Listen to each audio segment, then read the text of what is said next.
And welcome to FCT Brief. Now, in global diplomacy, few relationships draw as much intrigue and potentials as the evolving ties between Nigeria and Taiwan.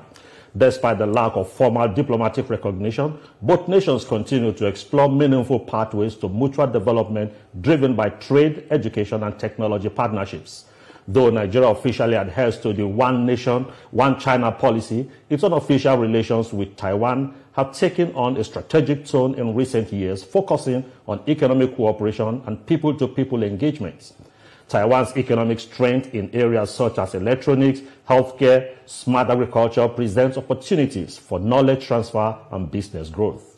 Nigerian entrepreneurs and students are benefiting from Taiwanese funded programs aimed at capacity building and innovation. Bilateral trade has seen moderate growth, with Taiwanese products ranging from machineries to electronic finding a market in Nigeria, while agricultural exports and raw materials flow in the other direction. As global politics continues to shift, Nigeria and Taiwan are quietly building bridges where cooperation speaks louder than controversy. And whether through education, innovation, or enterprise, the pathway to development is increasingly collaborative. And Yih-Ping is the chief of Taiwan mission in Nigeria, and he's live with us here in the studio this morning. Good morning. Thank you so much for having me on the program. You're welcome to our program. You taught us this morning a bit of Taiwan, so we'll take more lessons after this program. Yes. Well, let's go into what we have today. And there's been a renewed call for the Tinubu administration to approve the extension of the 1994 Investment Protection Agreement with Taiwan. But what exactly does this agreement offer to Nigerians? What do Nigerians stand to benefit from this agreement with Taiwan? Right. Before I started to go into history about the 1994 agreement, I should congratulate His Excellency President Tinubu's very bold and very courageous proclamation during his presidential campaign in November 2022. He openly said that he would like to make the southeast of Nigeria become Taiwan of Africa. He specifically speaks about Taiwan, not any other nation. And his vision of turning the Southeast, not just the Taiwan of Nigeria, but Taiwan of Africa. This is such a bold and courageous policy declaration. So our mission in Nigeria is really privileged and honor to provide our proposal for the president to think about how to collaborate with Taiwan, although there's no diplomatic relation with Taiwan. But our mission actually set up in 1991 in Lagos, when the old capital was still in Lagos. That was the time when Nigeria had already had diplomatic relation with China.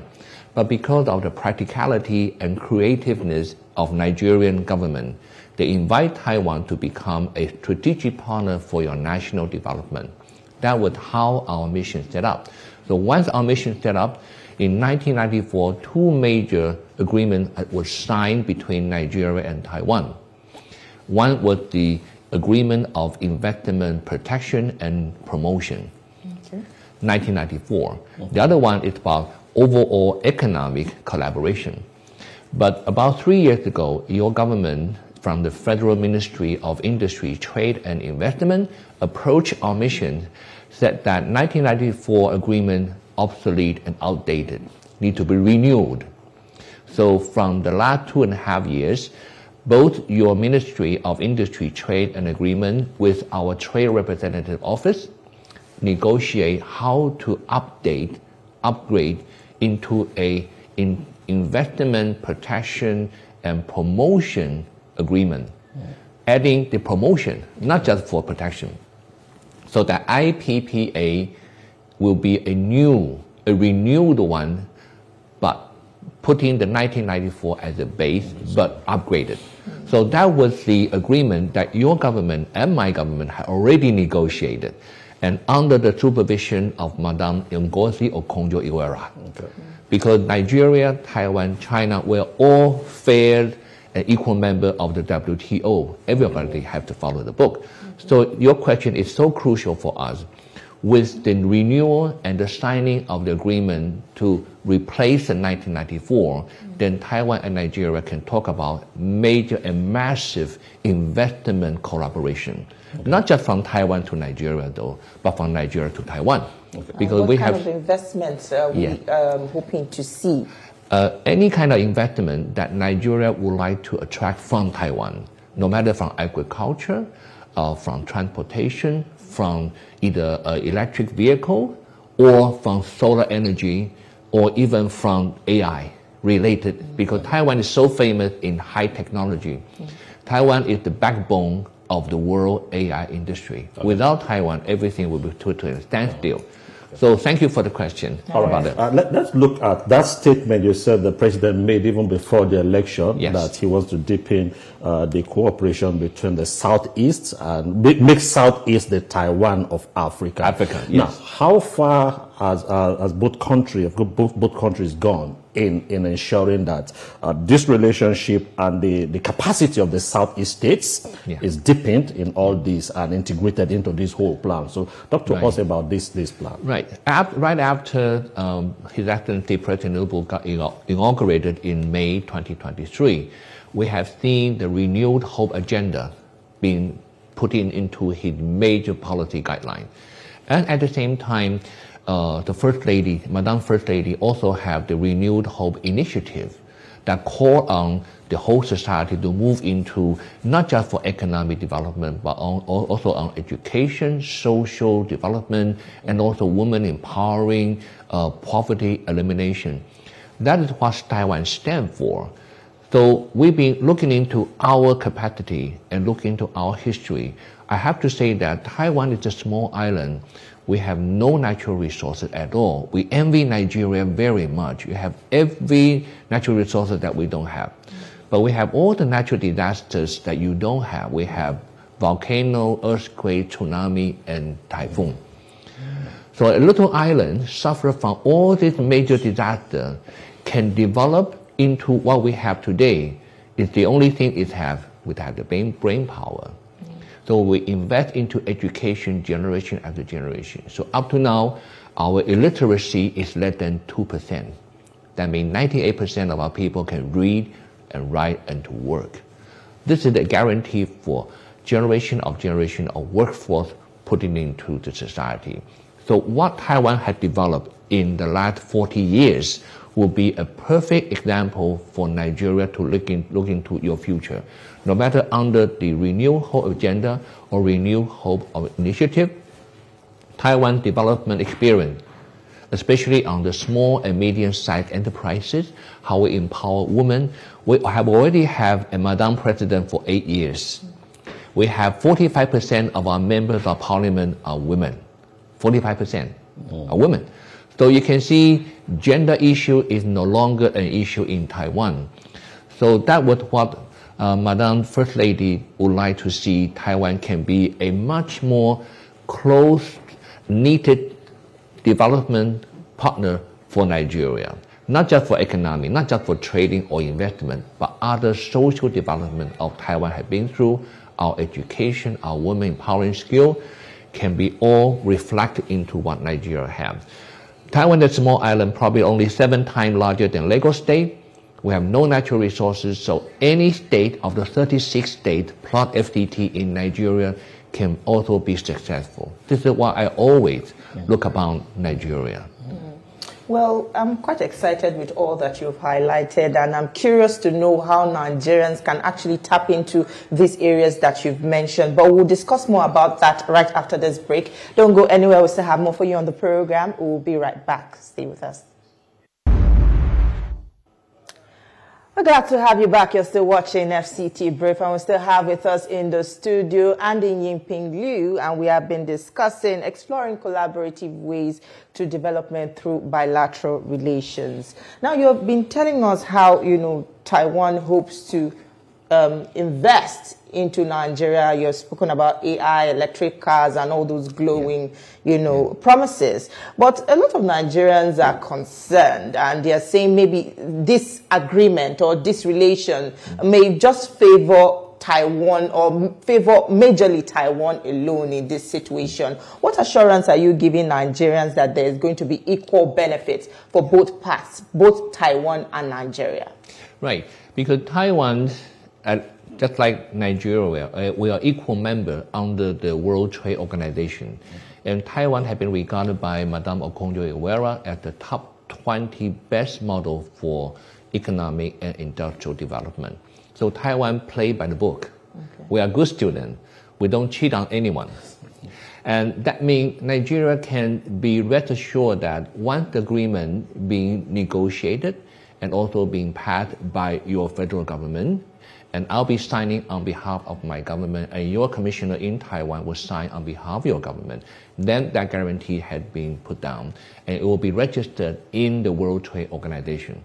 That means it's the promises and obligation both sides have to stand still. So I can never guarantee that none of our people will not cheat anyone. We have 419 people in Taiwan too. But that agreement will give assurance for both governments to make promises to their own people that this agreement has been signed. So please, if you want to have a visit to Nigeria, you can go ahead with that. And Nigerians want to visit Taiwan, then come to our mission for visa, for business visa, and go to Taiwan. This is what we call a mutual communication channel being built. Then whatever people come up with a good deal, with a good investment deal, then we'll have a good arbitration mechanism for any dispute come out. This is what the international trading has been doing. So investment means continuous trading, continuous kind of money put in, and then having good trading. So that is one feature. The other feature is that if 1994 investment protection agreement had worked for over 30-something years, then the renewed agreement will definitely give a better protection for the future generation to do business and do investment. You have a huge population doing good business in Taiwan. Now, they're doing a lot of export from Taiwan to Nigeria. So if those people have not been treated well in Taiwan and earning very good benefit, they will not stay in Taiwan. Okay. Yeah. Our population is also our strength. I think yes. one good thing of that course. Taiwan can also tap into our population strength. Yes. But let me still stay with the Southeast aspect. Of recent, the president signed some bills into law talking about the regional development yes. commissions, and you have the Southeast. Mm-hmm. Now, beyond just dealing with the federal government, the various states with the various capacities, you also have the commission. Now, how can the private sector, because when you have this deal with government, at the end of the day, it is about the private sector. Yeah. How will they key in, looking at the specific regions, mm-hmm. the various capacity, the creative capacity, the industrial capacity, yeah. the population, yeah. how can they key in to the potential in Taiwan and strike good business relations? Right. Besides from governmental to governmental, kind of institute to institute relation, our trade relation established well and very solid based on our biggest trading agency in Taiwan called Taitra had already established very well collaboration with NACIMA. Okay. Yeah, NACIMA is the biggest umbrella organization in Nigeria, and also with different Chamber of Commerce industry, like Abuja Chamber of Commerce industry had already have that kind of agreement also. So with umbrella organization of NACIMA, that is for private sector. So we have already had private sector to private sector for the last 40 years. They've been doing very good business with Taiwan. But if you talk about major investment, then the agreement of investment promotion and protection have to be signed first and get renewed so that both governments can tell each other's own industrial society that this agreement has been signed. We encourage to go to Nigeria, or your government can encourage people to go to Taiwan for further discussion of how to collaborate with that. I think it will take some time for people to understand, but at least 1994 agreement had been already outdated, need to be renewed, and we were approached by your federal government wanted to renew that. You talked about the agreement that needed to be signed. What is delaying it? Sorry? you talked about the agreement, that some agreement needed to be signed. Yeah. So what is delaying that particular agreement from being signed? Okay, that is the first one we need to renew. But we have a lot of, in the 1990 or early 2000, like agreement for either for healthcare business or either for like a vocational training exchange program. All these have to be renewed. Because each of the administration from different president, they might have different initiative or different kind of priority. So we need to cope with that. Because Taiwan and Nigeria, we are both democracy. We need to have a new president to set up new agenda for their own kind of administration. So we need to have a list of agreement that signed before, then we can review and then we can see what we can be done now. Now, you spoke about Taiwan's interest in Nigeria's natural resources. Like you acknowledge, we have a lot of natural resources, talk about lithium, talk about gold and all of that. I would like to know what's most attractive for Taiwan. What are you, planning? What is the most attractive investment for Taiwan at the moment? Right. First thing we need to know is that Taiwan is a small island. We need to import everything, natural resources and energy.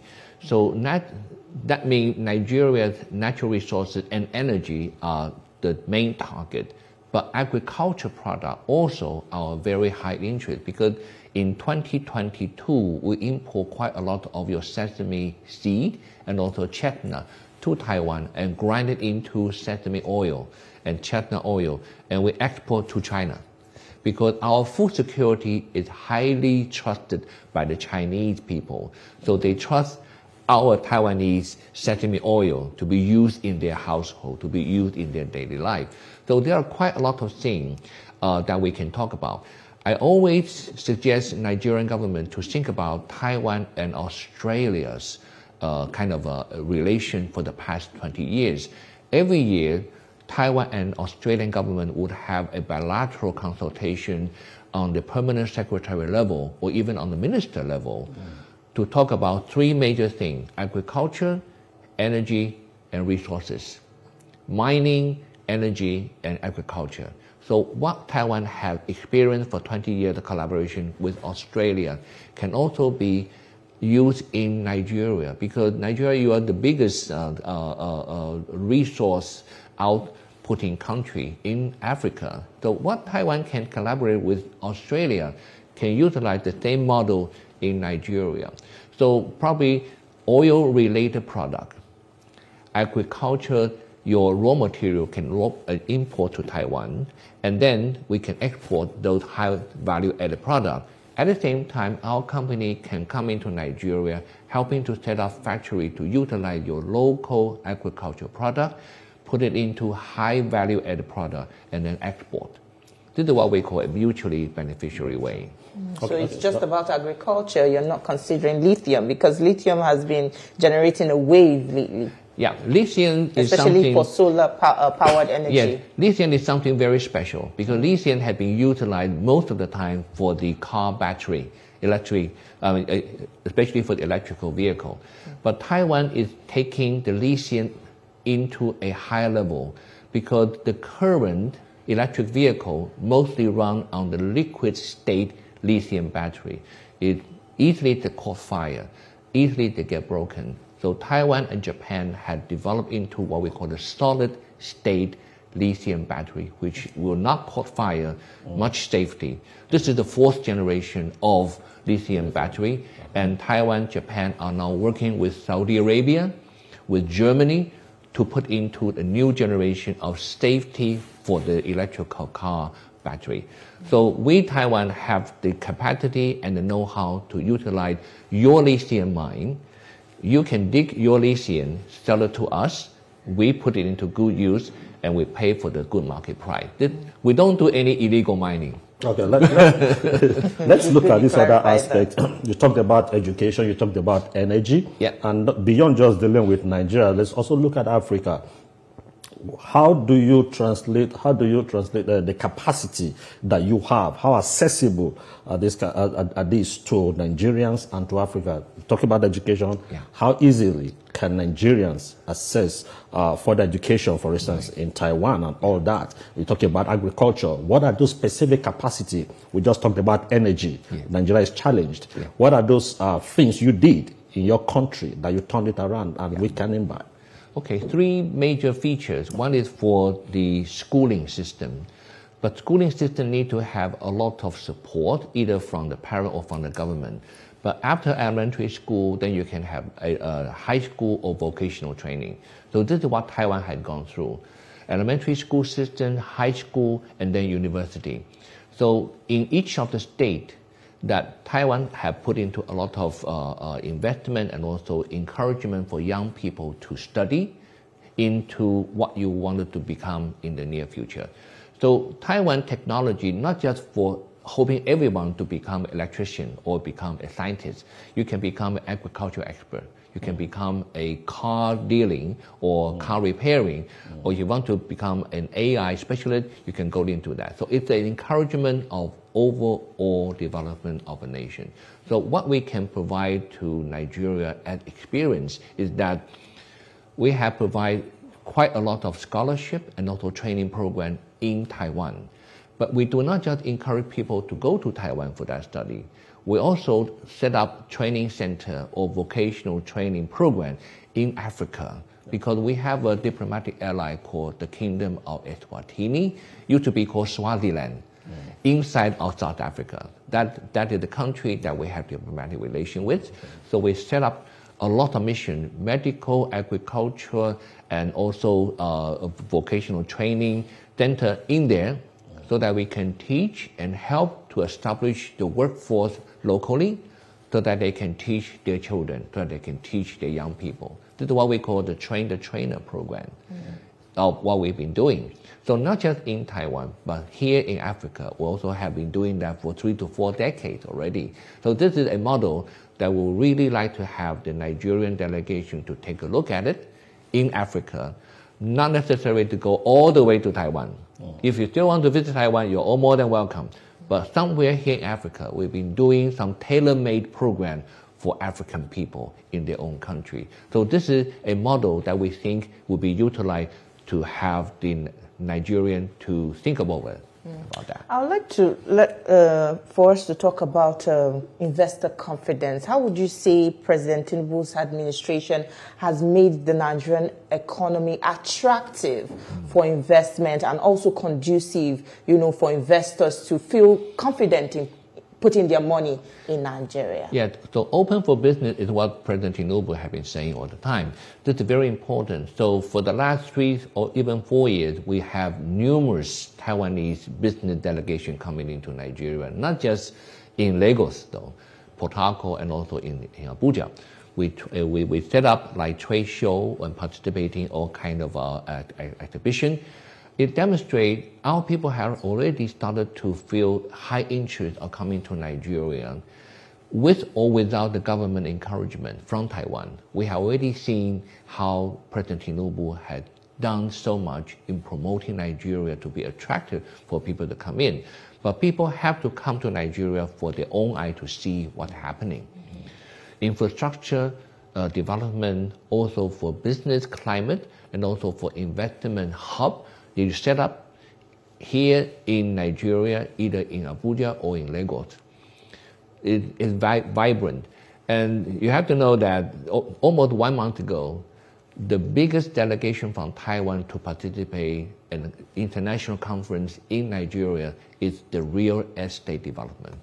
That means our businessmen started to look into your real estate development in Nigeria already. So not just for industry, not just for trading, even for real estate. our people have sent a big delegation, 20 people coming to Nigeria to see that. Let's talk briefly about the visa policy yes. in Taiwan. So somebody wants to do business over there, somebody wants to school over there. Yeah. How easily can they access your visa? Right. Our mission functioning exactly like any embassy. Without the name of the embassy, of course, we have the section of political affairs, section of economic affairs, and section for visa affairs. So our mission issue visa in 3 different types. The first one is the business visa. Business for Nigerian is natural. So business visa, anyone who's been invited to go to Taiwan to either participate on a trade show or exhibition, or anyone who have come to our mission looking for inquiry into like business opportunity, we have the Taiwan Trade Center under my supervision will help to link up and do the matchmaking. Anyone who get a proper invitation or proper business opportunity to go to Taiwan, we issue business visa. The second type is what we call degree study or student visa. We already have hundreds of students to go to Taiwan or hundreds of training programs happening in Taiwan, and government have been sending people to Taiwan. And the third one is what we call the family reunion visa. Is for any Nigerian lady married to Taiwanese men or Taiwanese lady married to Nigerian men. This is what we call a family reunion visa. It's 3 types, but the major one is always the business. Always the business visa. You have hundreds of people go to Taiwan every year with the kind of either international convention happening in Taiwan or from individual visit to Taiwan or as a delegation. All right. Thank you, Mr. Andy Yih-Ping Lu. How do you say thank you in Taiwan? Thank you so much for coming. Thank you so much for joining us on the program. So we definitely look forward to the benefits that will come from this collaboration with Taiwan, between Taiwan and Nigeria. It was a pleasure speaking with you this morning. Thank you so much for having me. Thank you. Well, that's it on our program. We're glad that you could be a part of it. We'll now hand you over to Lagos, where Veronica and the rest of the team are standing by to continue with the rest of the show.